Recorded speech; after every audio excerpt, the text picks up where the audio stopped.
And joining us now to talk more about that newly passed budget deal is First Deputy Mayor Sheena Wright. First Deputy Mayor, thank you for joining us. Thank you so much for having me. And let's get right into it. As Marsha Kramer reported, the migrant crisis had a huge impact on what money could be allocated. With the influx of more migrants still coming, how much more of a financial strain do you think this will put on the city? A significant strain. This fiscal year, we've spent about almost $1.5 billion in supporting the asylum seekers. In next year's budget, we have anticipated another $2.9 billion, and we don't think at this point that that's even going to be enough. And it's a big challenge because we don't have an extra $4 billion to spend.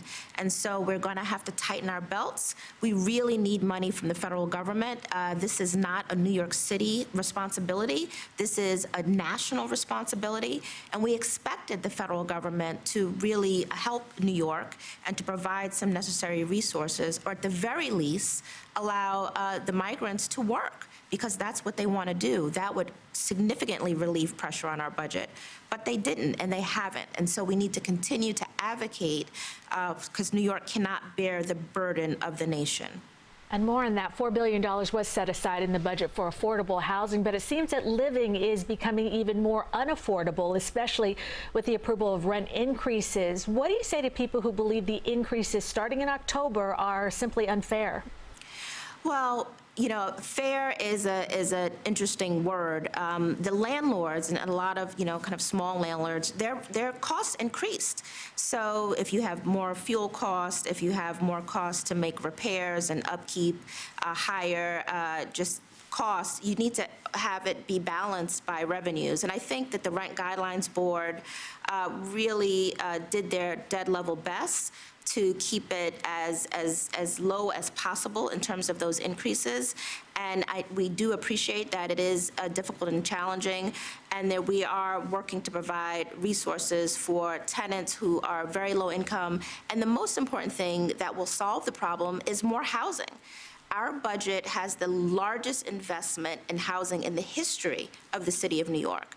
So that almost $24 billion that we have invested and are putting in, the more housing we produce, that just relieves the pressure on the cost of housing and the rents for everybody. And the budget also mentions $36 million to keep those libraries open, $40 million for cultural institutions. Why was it so important to have both of those items included? Our libraries are significant providers of services to New Yorkers. They're places where people can learn how to do job training, where they can get access to the internet. They're wonderful, wonderful community-based institutions, essentially, in our communities. So it's important to keep them resourced so that they can meet the needs of New Yorkers. And our cultural institutions are also critically important, providing programs, and also they are one of the things that makes New York, New York. We have one of the most exciting, vibrant, amazing cultural infrastructure in the world, and we want to make sure that they are strong institutions so that we can also attract visitors to our city. Now, congestion pricing is another hot-button issue. The plan was just passed on Monday. Many people oppose the idea of charging people more to get around Manhattan. How do you see the city benefiting from this new system?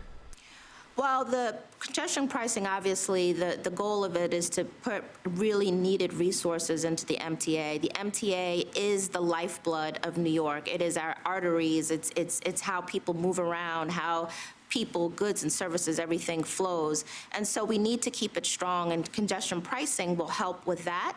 We are really working hard as well to make sure that we decrease the burden on low-income New Yorkers and other particular communities so that congestion pricing doesn't really impede the ability of some more vulnerable New Yorkers to move around the city. And many people are concerned about the increase in subway crime. Was there any money put towards policing initiatives in the new budget? Can you tell us about that? Well, we had a significant subway safety plan that we did in partnership with the MTA and the governor, and with significant increased police presence. So there were significant resources that we spent in this fiscal year where we had many more police officers for much longer stretches of time in the subways to really drive crime down. And we'll continue to be very vigilant to make sure that our subways are safe. First Deputy Mayor Sheena Wright, thank you so much for joining us this morning. Thank you.